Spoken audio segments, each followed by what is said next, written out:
doesn't continue. I agree, bro. Because we're about to go ahead and start off this podcast. Uh, I am Alan Pettigrew Jr. And my co-host today is. I'm Calvin McGowan.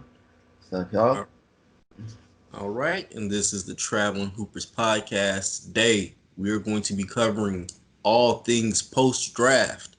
So that means our surprising picks, no-brainer picks, best fits, all of that good stuff is going to be coming from this podcast.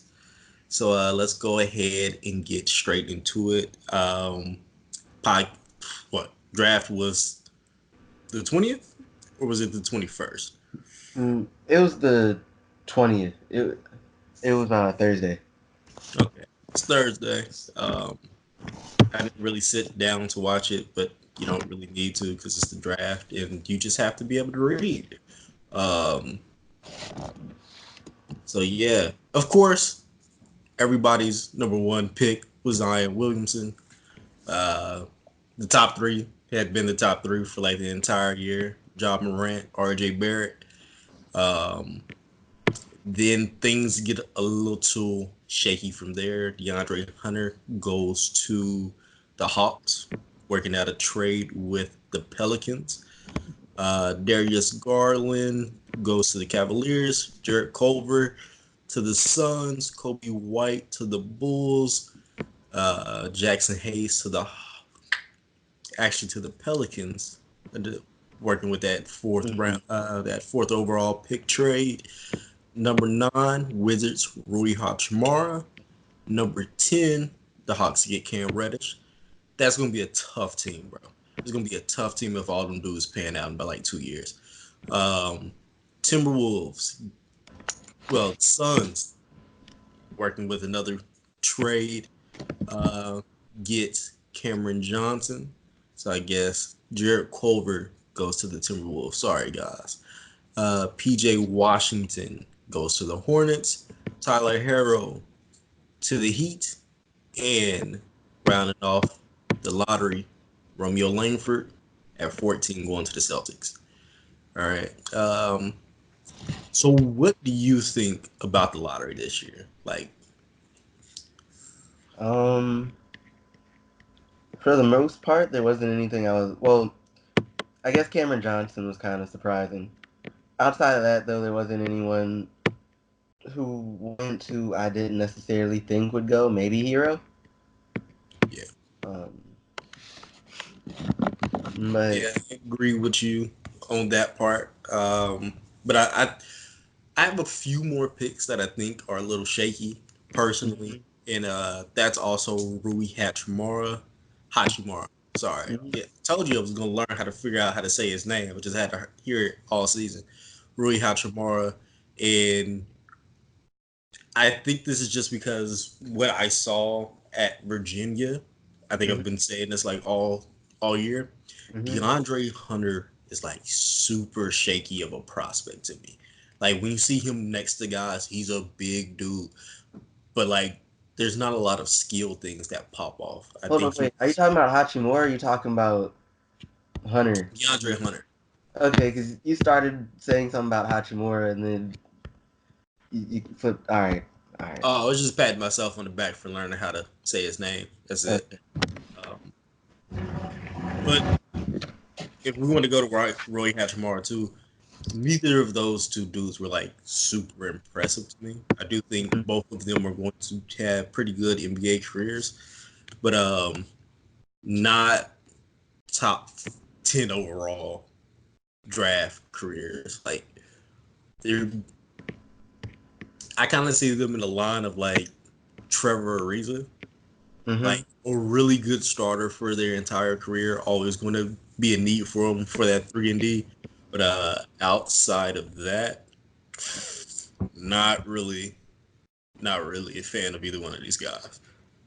Like I actually like Hachimura. I'm not sure about him at the Wizards necessarily, but part of the appeal with him is just like he to this point his entire time in college he improved a lot every single year. Yeah, Um, and like he could end up really good if he can kind of continue that into his NBA career.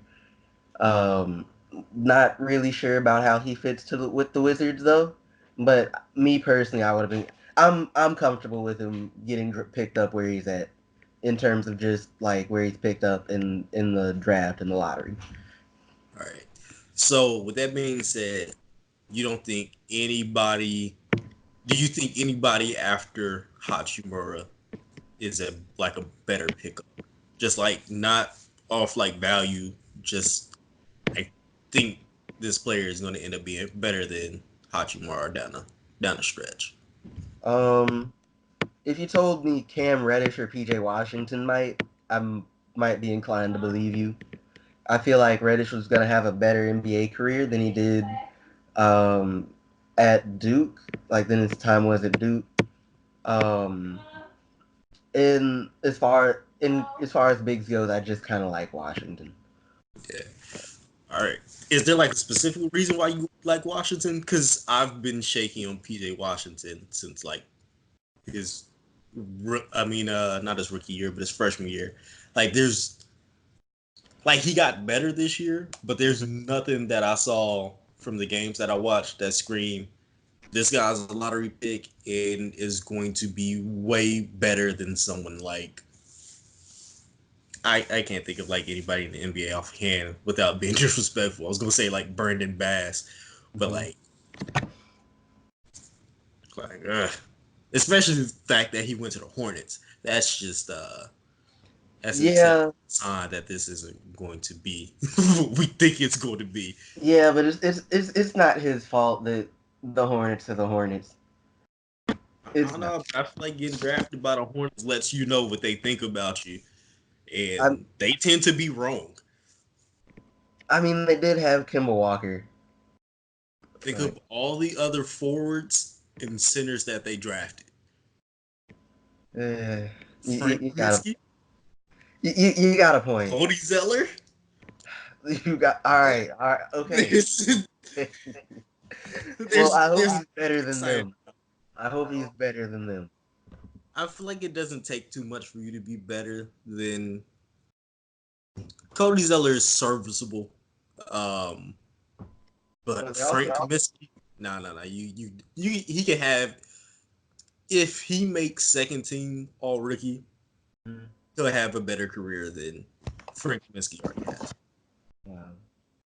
Uh, but uh, let's see. What do you think of Langford? Sign me up. From I forgot what I watched him a couple times, and I can't remember what game I saw him in, but you can just I could see how unselfish he was, and it doesn't look like it hurts him at all. Because when he wants to turn it on, it's he's cooking. He's liable to hit you like 10 points in a row, and he'll be fine. I think that's going to take a minute for him to do in the league, and the fact that he went to the Celtics, who are that at that position, like you're coming behind Jason Tatum, possibly Jaylen Brown, if they keep Terry Rozier and what Marcus Smart and guys like that. So his time is going to be limited. But I wouldn't be surprised that when he goes to the D League, he has like 2 or 3 40 point games. Like it'd be like 40 points, 8 assists. Just because he's a really good passer, and I think he knows he's such good of a scorer, and that he can't just win the game by himself. That he's going to get everyone else involved, and then as like a last resort, that he's going to have to pick that up. And I think that works best in that system, the Celtic system, like being able to get everybody else involved, and then eventually someone's going to have to like, dude, you got to shoot the ball. And when that happens, we're looking at like a 15 to 18 point per game score for his entire career.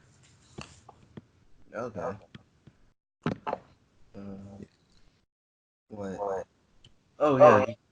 real quick, kind of getting away. So with summer league, like, what do you actually look for when you look at like the players and whatever? Because I know there'll be dudes who are trash in summer league, and then get into the regular NBA season and are just kind of amazing. And there are dudes who are amazing in summer league who disappear once the actual season starts. Uh, I think I look for two different things: people who know exactly what their position is going to be in the league, um, and the guys that like truly stand out. Like I can't.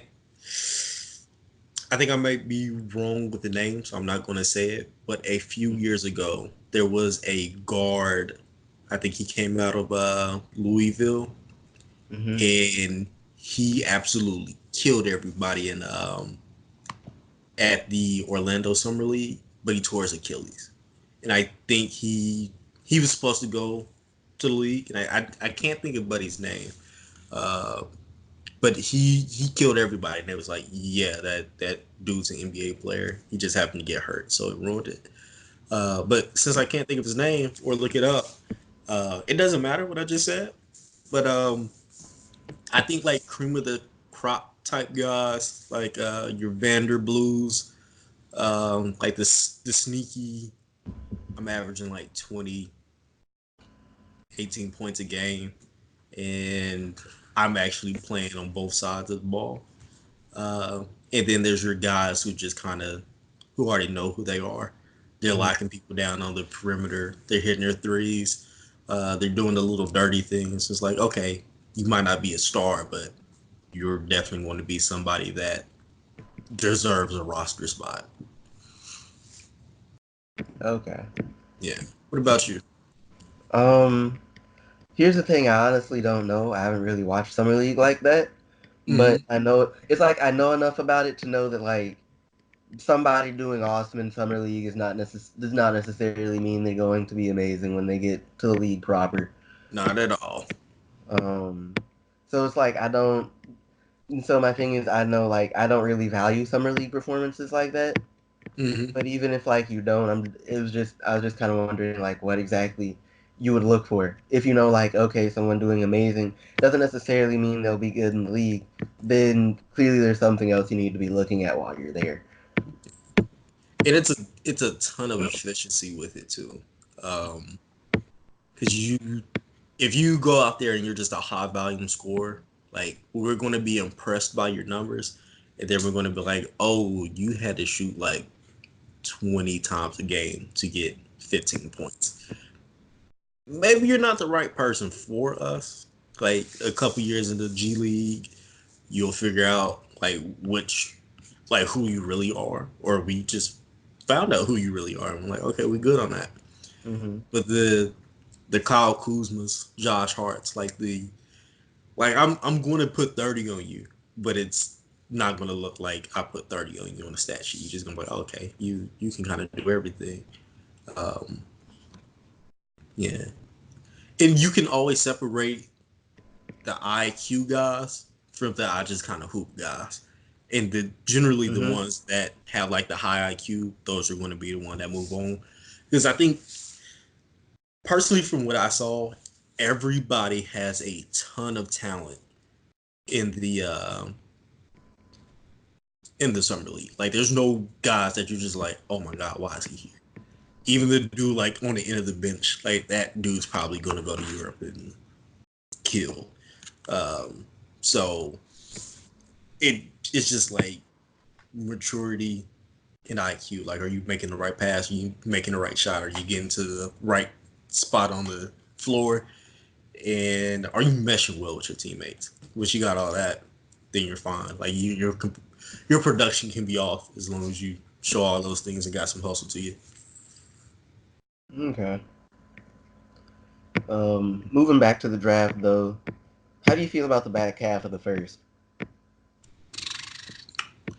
Um, I'm gonna be real with you.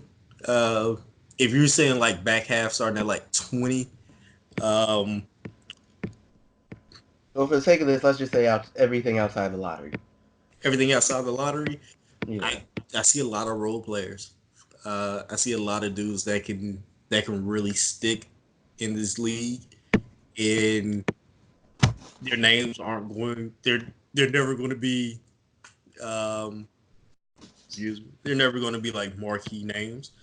Hmm. But they're going to be dudes that are going to have long careers just off the strength of I do this. I'm a professional. Like like even the dudes that you don't really hear that much about, like Luka Samanic.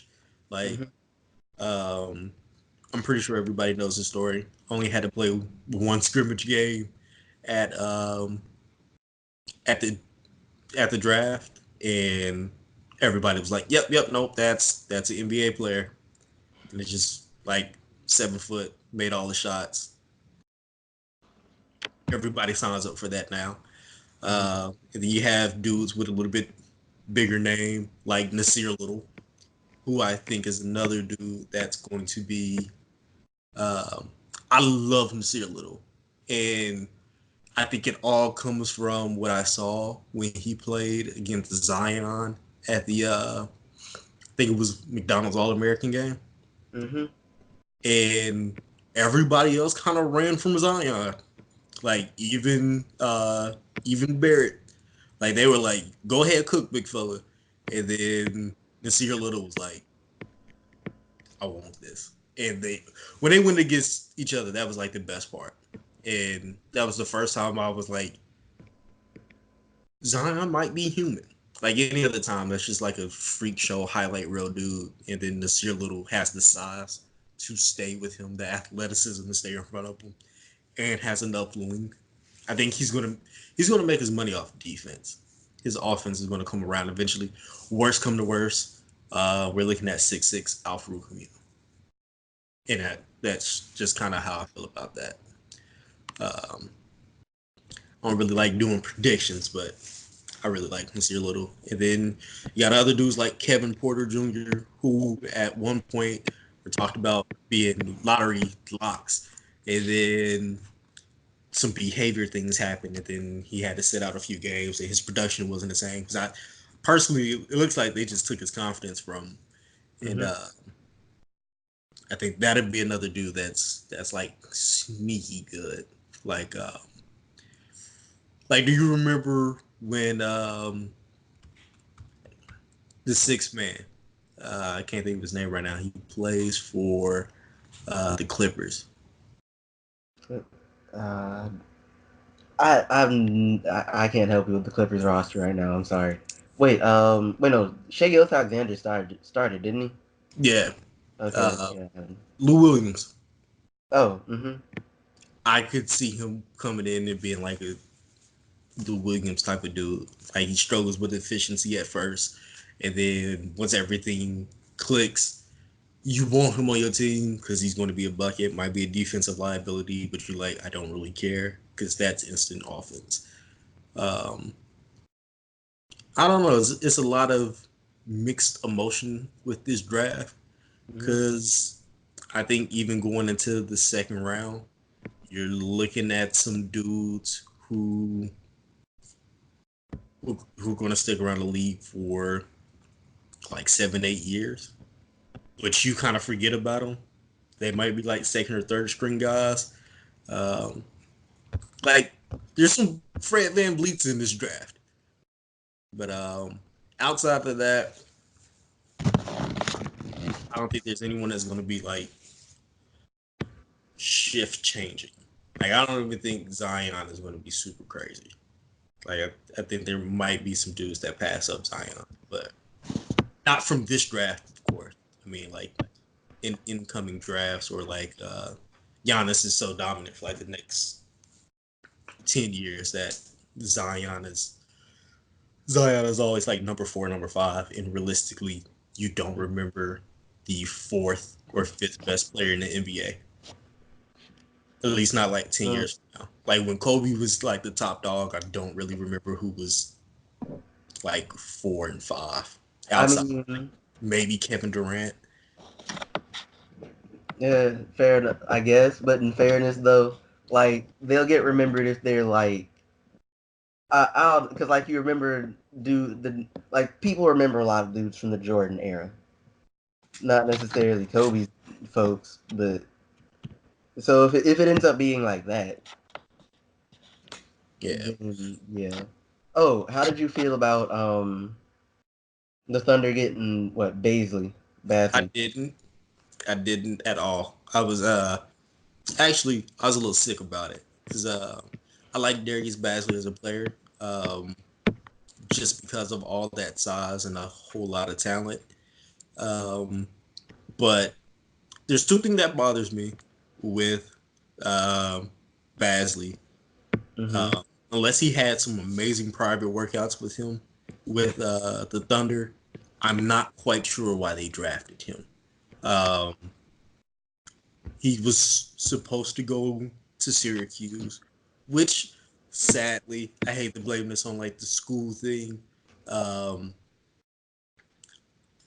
that's kind of a red flag for me that you wanted to go to Syracuse. There's not like a ton of guys that pan out from Syracuse.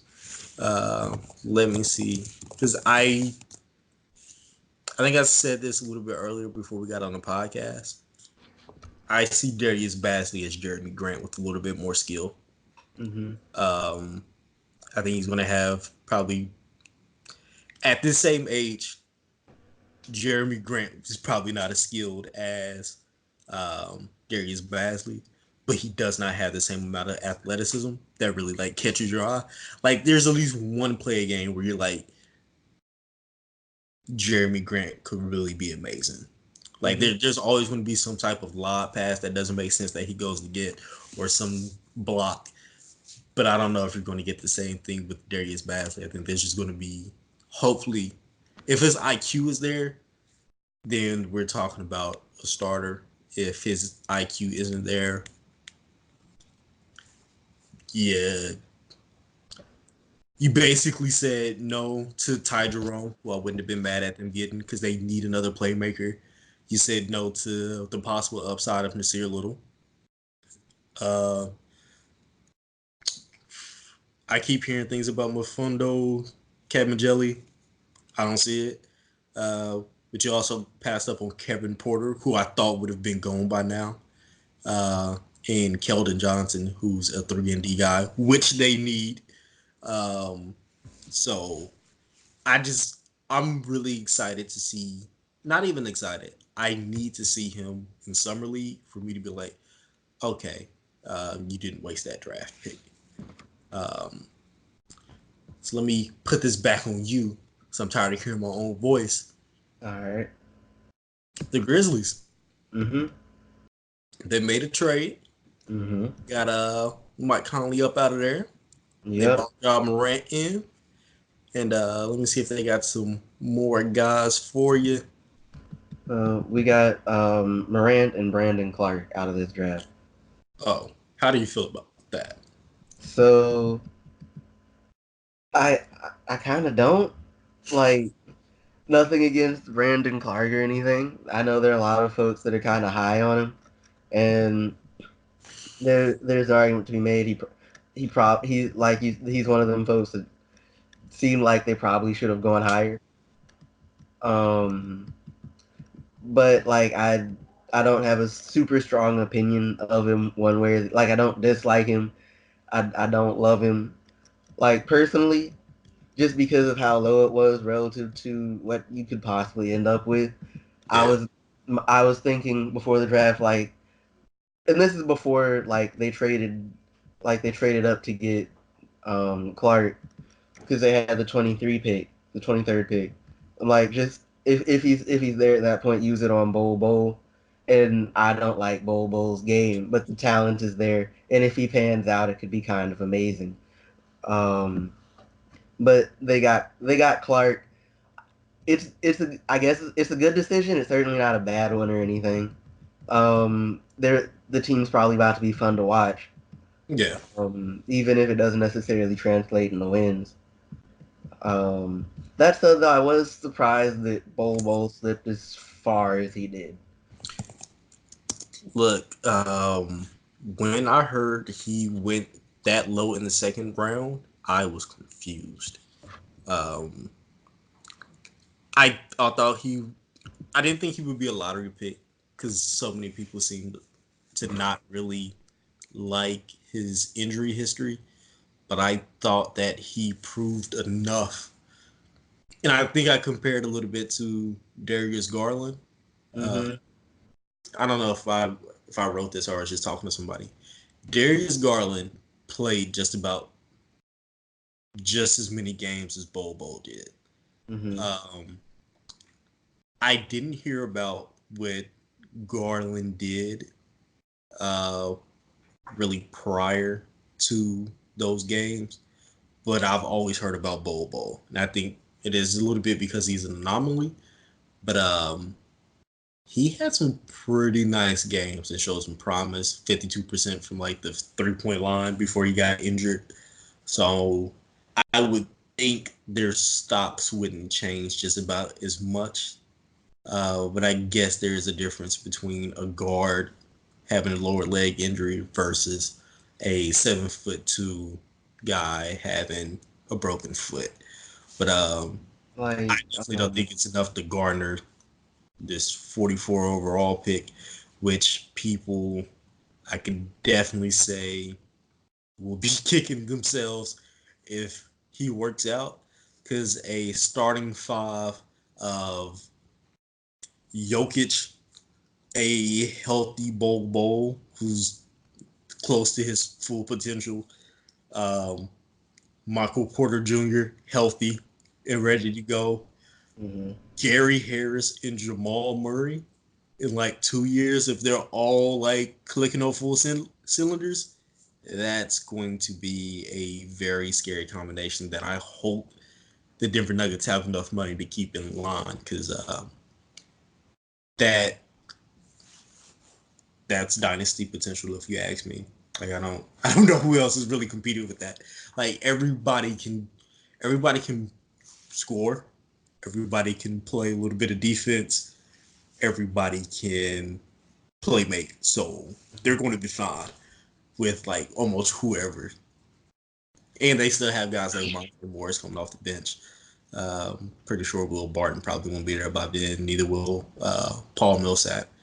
But they'll be fine if everybody reaches that ceiling. It's a big if, but Um, so with Garland, granted, part of why I like Garland is just that he's from Tennessee, but um, at least like I guess part of the thing with him is like his offense. I guess his offense is supposed to be like his calling card or whatever. And for the most part in his games, it did show up. Granted, me personally, I keep feeling like his passing gets kind of ignored. I think he's a better passer than is kind of being acknowledged at the moment. But um, and like I think he'll end up pretty good. The things with Bowl weren't necessarily like you said weren't necessarily talent concerns. Like mm-hmm. one is like a foot injury on a dude that size apparently just doesn't bode well historically, which is which would understandably like that caused a massive drop. But also it's like you watch it like you kind of watch the games or whatever, and it's just and it's like you and at least for me it's like you watch him and it's kind of like he's it's like he's out there like to kind of he looks kind of like he's out there just kind of to be out there, like he doesn't really care like that. uh, Um, he's like like 7 foot it's tall, got a hoop. it's like like it's like motor concerns and like approach to the game, and those are the kinds of things where like if like I have to worry about whether or not you're gonna put the work in, like I might not want to pick you up.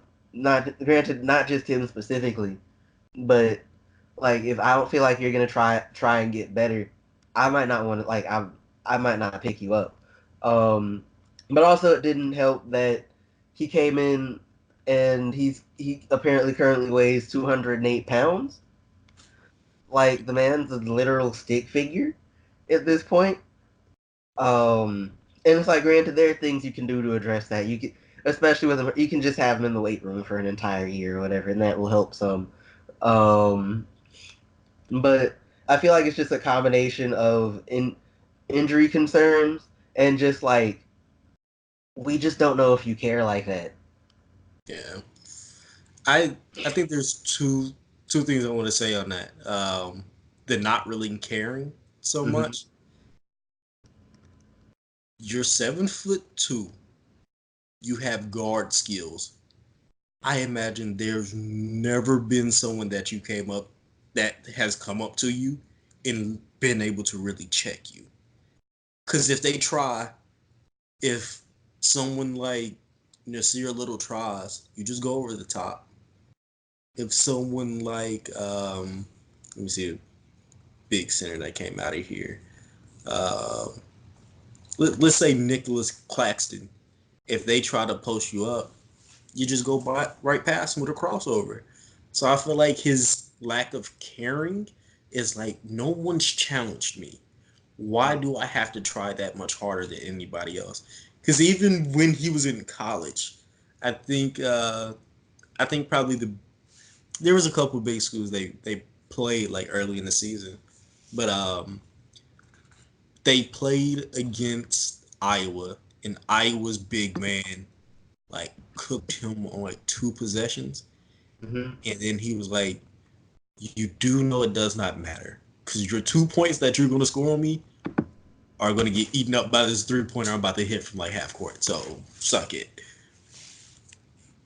Well, I don't know. It's probably but it's like it's not just necessary. Like it's when you look at it in the effort though, it's like little things. Also, I personally feel like his ball handling is overhyped, but that's just that might just be me. Like I don't. Granted, I'm not saying he could never get to that point, but I don't really think he's blowing by people with his handles. Um, but but you're right in the sense like he probably's not had to put a whole like it's just never been necessary at some point. But it's also just like it's little things. Like I look and it's like granted, yeah, you're 7 feet tall, like you're 7 feet tall and all that, but you don't really play hard. Like wouldn't you look? You don't really seem like you're playing hard. You don't box out. You don't. I don't know how to explain. It's a lot of little things you look at and you're just kind of like he doesn't really care. Yeah.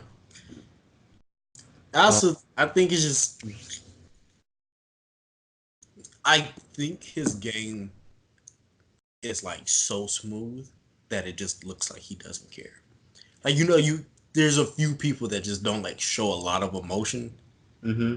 and if they're not one of those people that are diving for loose balls, which I imagine someone who told him, "Hey, bro, you about a buck 50 and you 6'7". Don't do that." Like I imagine he got knocked around too many times as a kid, and he was like, "You know what? I'm not diving for no ball. What I look like, dude? Just throw it up. I'll go get it." But I But don't know, man. I'm a little bit, as you can see, I'm a little bit higher on Bowl yeah, than I mean the thing is, so if now I'm he, gonna that. I mean like if the thing is like he probably, I'd assume he feels some type of way about being picked late second round, so that might fix the not caring thing. Yeah, I'm Um, actually surprised he ain't cry.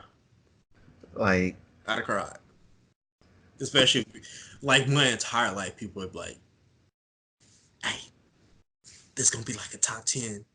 This is gonna be a lottery pick when he get that time." And then you don't necessarily show out, but you do pretty good. yeah, And then they're like, "No, no, you're a second round talent. You should probably stop talking right now." I mean you get in fairness, like he's easily a first round talent, but there are Um, concerns. There's like you might not realize that potential, and we're concerned you might not. We're concerned you're gonna stay too hurt to get to where you want to go, and if you don't stay hurt, you just might not put the work in. So we're gonna try dudes who we think will. yeah, I get that. I Um, I also feel like that's nothing that good coaching can't fix, right? Maybe I'm wrong. I'd argue to some degree it can. I'm not sure. Like, thing is, I'm not really sure about. Like I know, like if it's like high school or college, a good coach can probably fix it. I don't know about the NBA, just because a lot of the dynamics are different there. I also Um, think that's at eventually there's a team aspect to it, and being around dudes who are basically become your family. There's mhm. not a lot of options for you to be sharping off and not expect like a veteran to be like, "What are you doing?" Like I don't know what you came here to do, but we gonna go do this. And you also got to remember that your contract's not guaranteed because you are a second round player, Hmm. and he can just make this really rough for you. So it's up to you, bud. Yeah. Kind of moving on though, 'cause we've talked about this man entirely too long. Oh yeah. Um, how do you feel about Celtics getting Carson Edwards? Uh,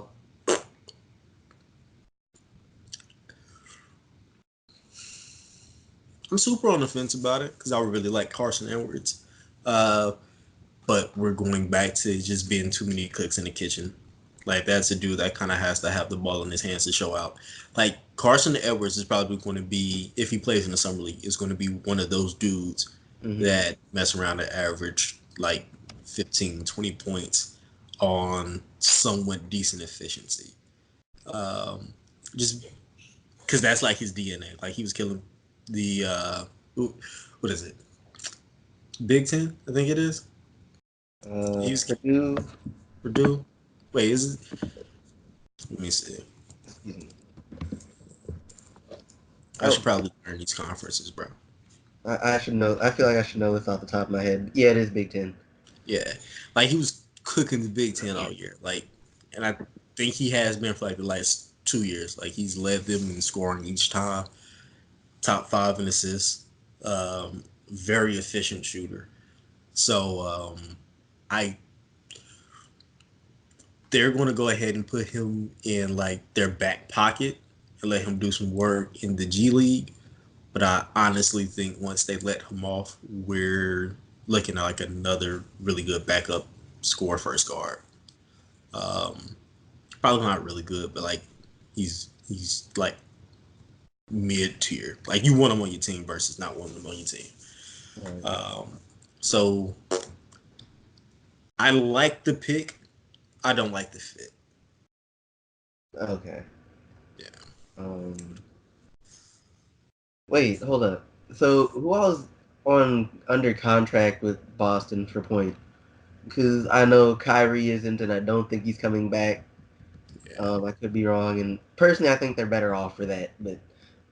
Um, but like, what's Rozier do? Like, are they trying to get Rozier back, or are they trying to get another point? They need to be trying to get him. Um, Mhm. to be completely honest with you, but he is off. Uh, he's off. Wait, let me see. This is going to be 2020. Yep, he's off. Al Horford's off. I was Marcus Morris is off. Terry's gone. Um, and then a bunch of guys that don't really count because um, they're either on the minimum or two-way contract. Okay.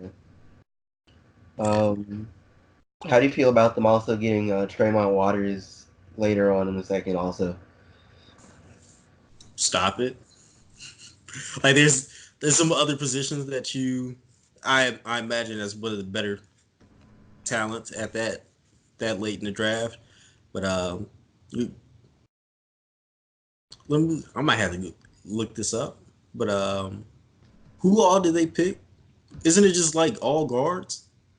pretty much, I want to think because what Tremont Waters, uh, Carson Edwards, Arson Romeo Edwards. Langford. Let me check the first round.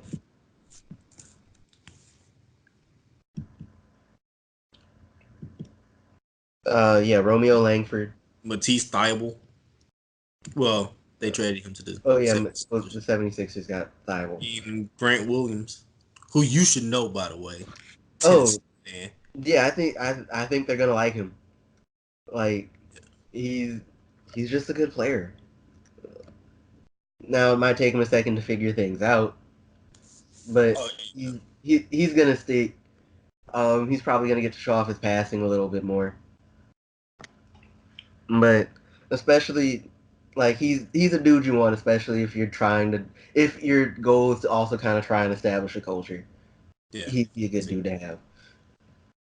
Granted, I'm not sure I don't think he'll ever necessarily become like an all star or anything, but no, like I don't think anybody will ever complain about having them on their team. Yeah. I'll be real with you. If you can keep who you have on your roster currently, like Mm-hmm. who's under contract, Mm-hmm. I don't think you need another All Star. I think at Terry Rozier's like ceiling, he's like borderline All Star level if Mm-hmm. everything goes right with his efficiency. And Jason Tatum's going to be an All Star. Just he's going to Kobe his way into that. I think Jaylen Brown could easily be an All Star too. They just they didn't do anything to shore up their front court in this draft, and maybe they had bigger things to fry. Um, but I personally don't really see where they traded to Boston. Oh, they got Ty Jerome too. Yeah. I, Darn. Wait, we I don't. missed that one. I missed that one. Yeah, I don't know. I have no idea what. No, this says maybe they made another trade. I don't know. They made another trade. I don't know. This says Traded the to the Suns Suns. traded up to get Yeah, Ty they Jerome, traded into the Suns. which is actually not a bad move for the Suns. Yeah. Um, I don't know. I don't. I Yeah, I have no idea what the Celtics are doing here. To be completely honest with you, unless they're about to go like super small ball and have like four guards and I don't know, like somebody. Because do they even have a big man on the roster at this point? The Suns, Yeah, no, not the eight. Suns, but the Celtics. The Celtics. I don't. I Because don't think rumors so. is shopping. Because I Because think they moved Baynes. yeah, Mm. What's the name's not on? Is Horford's not on the roster anymore? Granted, like they might try and keep him free agency. I that guy probably Yabusele, uh, Robert Williams, Simi like Ojale. Uh, I this is what free agency is for. I'm guessing.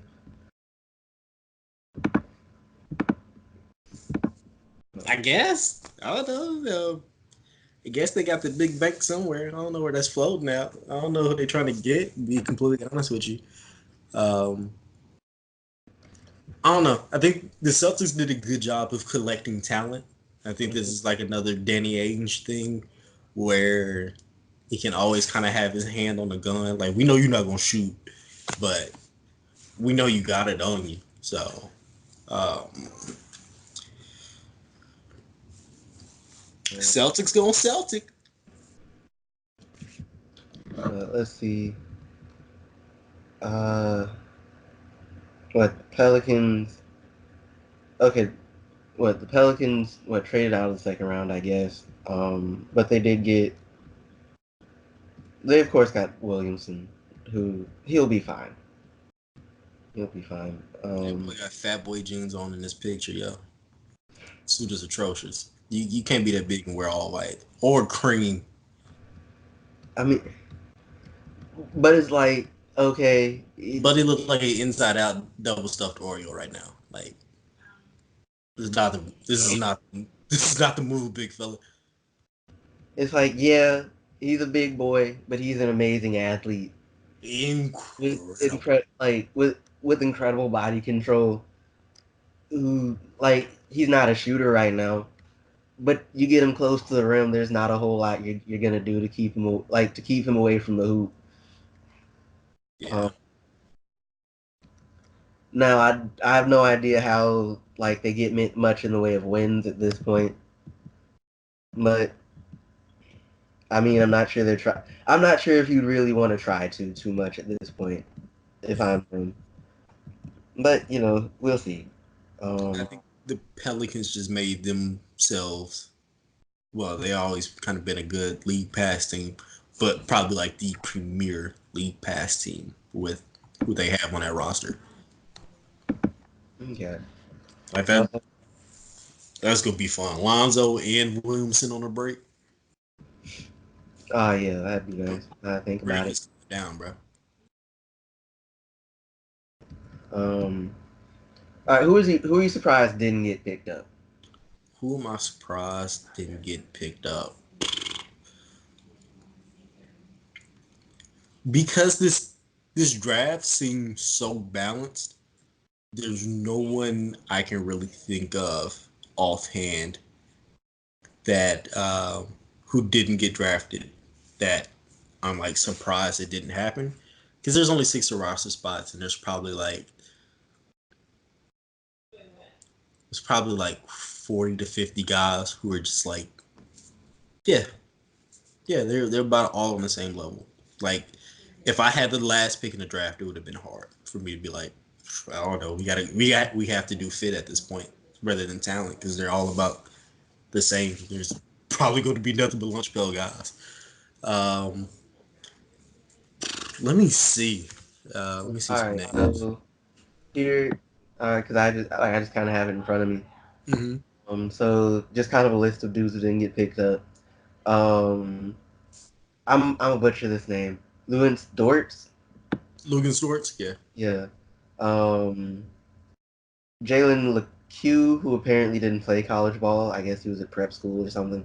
Um, Terrence Davis, Ole Miss, I think. Jonte Porter, Lewis King, Zach Norvell, Daquan Jeffries, Shamari Pons, Jalen Horde, Zylan Cheatham, Dedrick Lawson, Jared Harper, Nas Reed, Jerry Foster, Yavel Zuzman, Simi Shatu, Joshua Obese.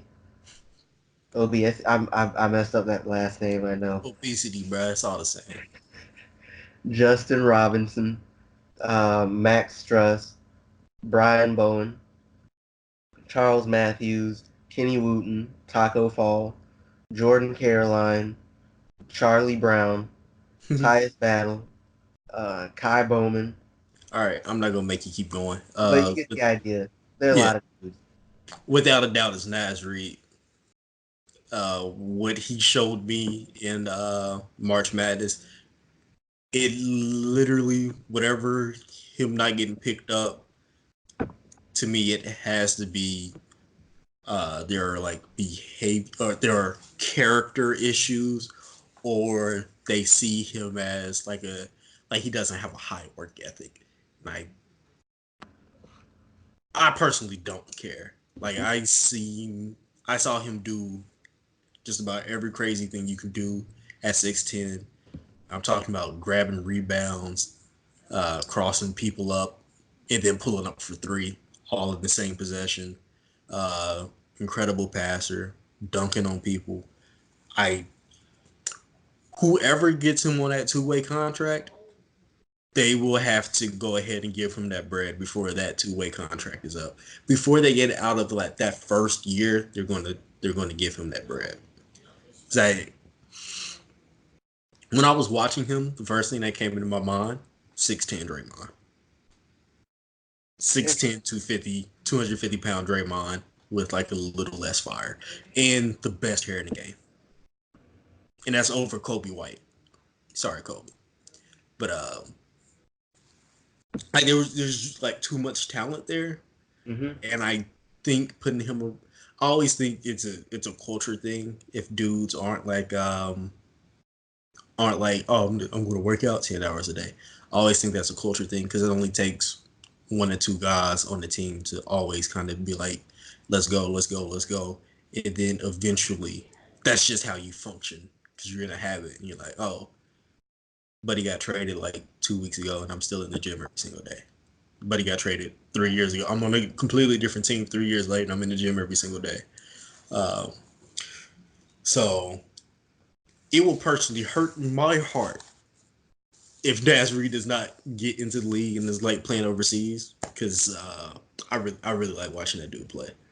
Like for what it's worth, and granted, not like if I'm just picking one person, for me, it's also probably Nas Reed, but Mm.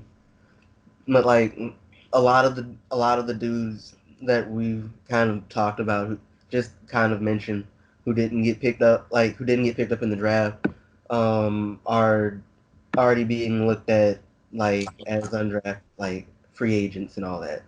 So, and I feel like a decent number of them are probably going to stick on a roster somewhere.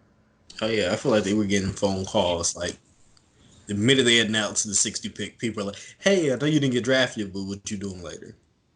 That said, though, is it wrong that I thought Simi Shatu decided to stay in school? I was kind of surprised to see his name on this list. I didn't see enough from Shimmy two to have like an opinion. I remember hearing like some And draft experts saying like he has potential, but not like, oh yeah, that's a top like, draft pick.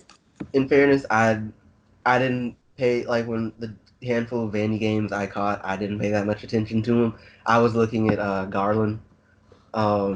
But I'm because it's like I know like he tested. I'm just it's like I thought I saw somewhere where he decided to come back to school. Yeah. Um, but I don't know. Um, what? Uh, Okay, so like if you just had to be like, all right, this dude who's an undrafted free agent is going to end up being like an all star in the league. Nas Like Nasri. Okay, Nas Reed, bro. Uh, Nas Reed. Yeah, yeah. From the names I remember you saying, only person. Nas Reed and maybe Jalen LeCue, and it's only because he's so young and he's like super athletic. Um, but if you take away his athleticism, we're not talking about him. Not even so much if we take away his athleticism. If his athleticism was NBA average, then we're not talking about him as like a draft prospect. Like he's from what I saw really rough around the edges. He's just intriguing because of his age and athleticism. Outside of that, um, it's like super young Eric Bledsoe with no shot, and he's not dunking on people crazy. Like, yeah, I would like to see what he's gonna do with the Suns though. That I feel like summer league is gonna be fun. He's gonna have at least like one poster that we're gonna be like, maybe he should have got drafted. for me, um, hmm, I don't know. For some reason, I'm just feeling like it, like Dortz or Norvell. But thing is, I don't. I feel like at this moment, I don't have good justifications for those. Um, but even but with all of them, that just actually know it. Nah, yeah, I'll stick with them. I think Porter maybe, but he'd have to stay healthy. And what he had two ACL tears in 2 years or something. Something like that, yeah. Like it's hard. Like that, that's hard to bet on though. Yeah, it's something with that Porter family because I think his sister was injured this year too. Like um, Man, and I think it's semi sad because it's all like lower leg injuries too that started, yeah. and I think Uh, Michael Porter's just got worse because it eventually affected his back. yeah. Um, who do you think made out best in the draft? Overall haul, to be completely honest with you, I have not looked at like a composite of what Hmm. everybody did. Um, if I if I had to just throw something in the air, um, I gotta be messy and I always gotta say the Spurs because whatever they do is just cheating as far as I'm concerned. As long as Greg Popovich is pulling the strings, they'll be fine. Um, Winners of the draft. And Hawks. The Hawks really did their thing for this one. Yeah, they came away with a lot of talent, but like a shaky amount of a lot of talent. Like anytime you get Cam Reddish at 10, I think the value on that is like really high. I think that's one of the highest value picks up there with like getting Bolt Ball at 44. Um, so yeah, what about you? Because I haven't seen like a composite of what everybody got. Um, it's probably like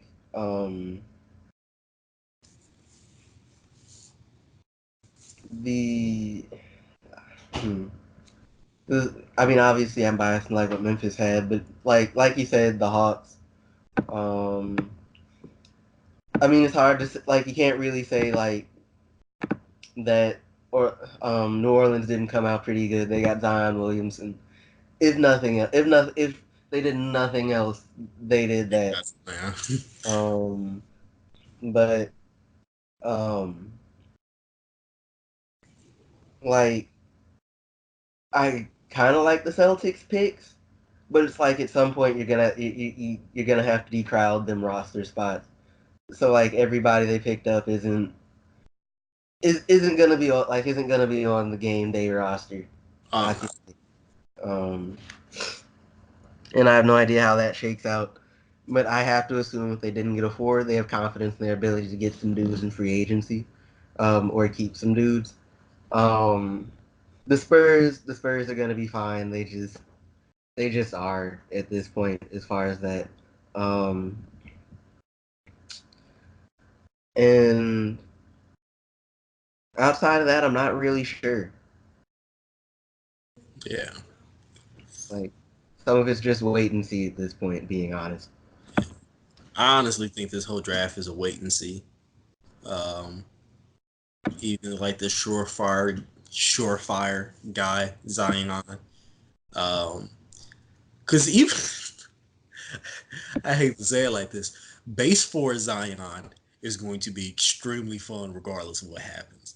Like if he doesn't get any better than what he is right now, you're going to have to still deal with a hyper athletic 285-pound dude that seems to be kind of hard to game plan around outside of packing the paint, which by all means you can do it until his they get some shooters around him, and Mm-hmm. then it's because we saw with that game against UCF, if you pack the paint really hard, it's kind of it's not super hard to neutralize him, but he's not going to explode for like the crazy amount of points with the crazy amount of finishes he normally does.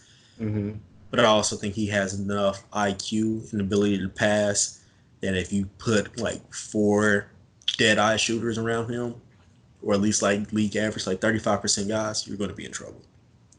With that being said, he does not have league average guys around him right now. Uh, so Um, this should be fun. there was something else. Like you were talking, and I thought about something, and I literally forgot it twice. Um, hold up, because um, oh yeah, something that I see talked about a lot with him is that folks that are like the scouts talking about trying to get him to drop weight down to like 250 or something. Um, and like I don't know how that would affect his game personally. Obviously, he wouldn't be quite as big, but in theory, you'd think he'd be faster or whatever. But like most of him's got to be muscle right now anyway. Like so, It's like I'm not entirely sure how it would help. He's just kind like he's just that big. He just kind of is.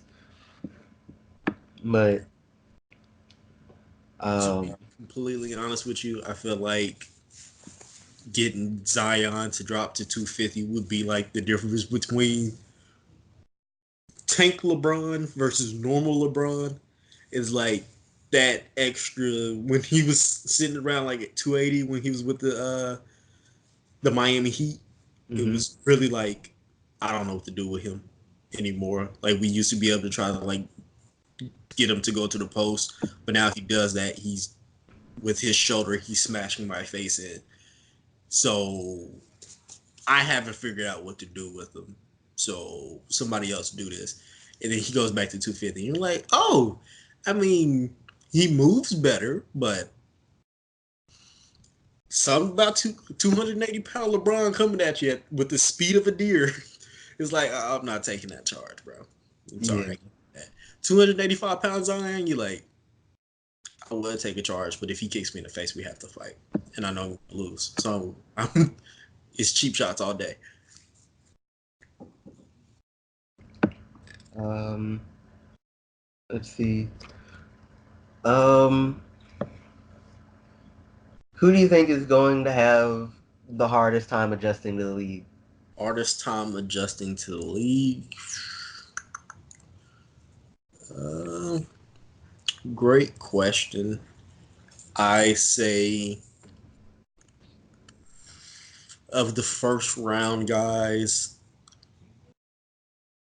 even the second round guys, I think I want to have to say Sekou Doumbouya. Um, I think he's been absolutely the most athletic person on his team probably his entire life, which fits with several of the other guys. But Mm-hmm.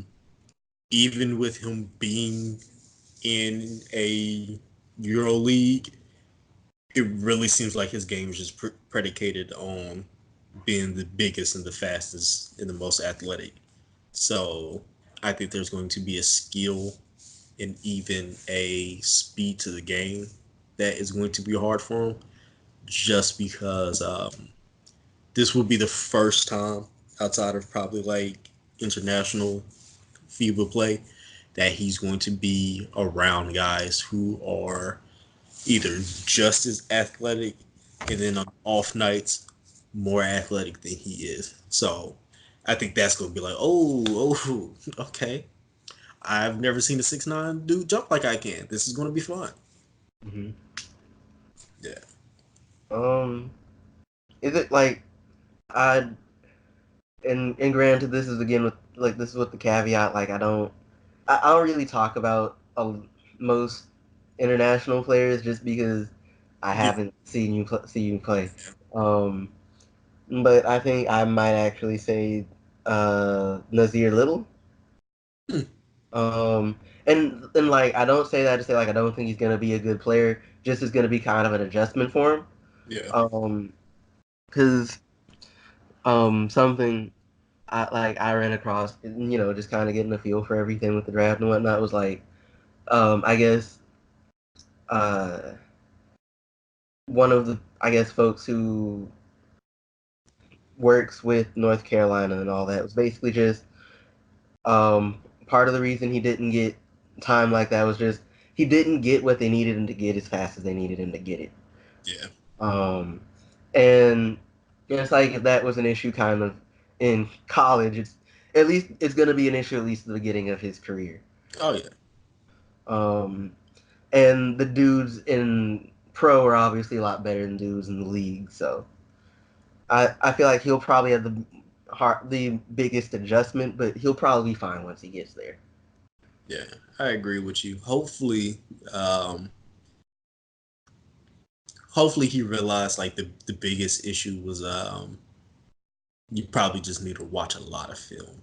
And if that connected with him, I'm pretty sure as soon as he gets where he's going to get, he's someone's going to be like, here's a bunch of tape. Do not come back until you read it all. We know you have the. I don't want to see you in the weight room. You already got the gift.